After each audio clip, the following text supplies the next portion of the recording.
When you're in your 20s, 30s and 40s, super is often the last thing on your mind. But the earlier you engage with your superannuation, the more rewards you'll reap later. Rebecca Harvey from Brighter Super is going to take us through some of the steps to set yourself up for success early.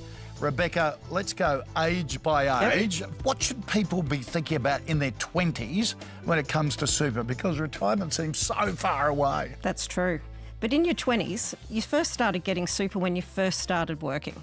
The exciting part about that is you've been contributing to super and it's been growing through compounding. Yep. The average Australian super balance grows 5 times the size between the ages of 25 and 34 and 45 and 54. And Wow. Again, that's through the magic of compounding growth.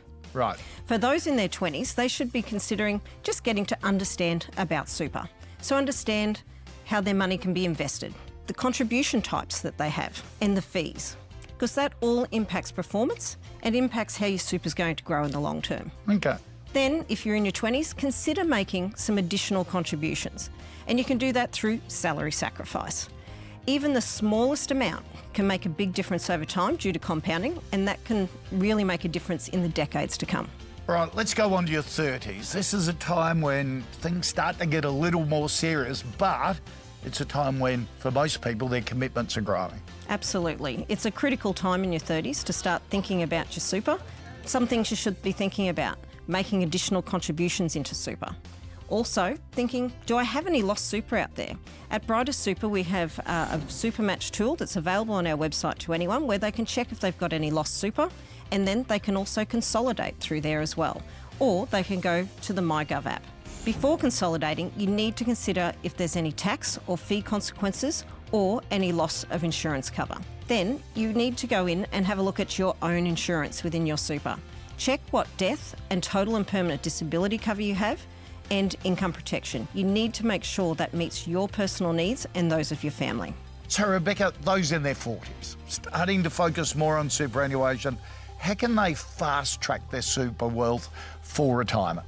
Absolutely. In your 40s, you're probably a little bit more financially stable. It's a time where you could consider making some additional contributions into super through salary sacrifice.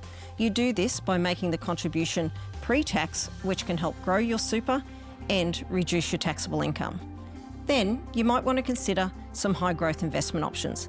This could help you build your wealth for later. We recommend you speak to a financial advisor through your super fund, where they'll be able to review your investment profile.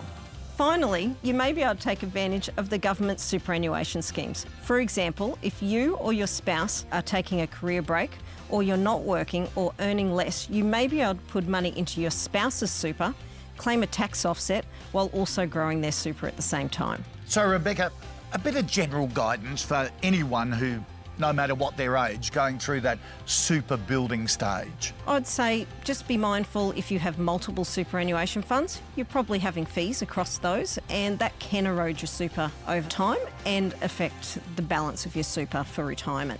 Also, at Brighter Super, we have account specialists that help members understand how much they need in retirement and also navigate superannuation to make the most of their super in the future. Rebecca, you're a lifesaver. Thanks for joining us. Thank you.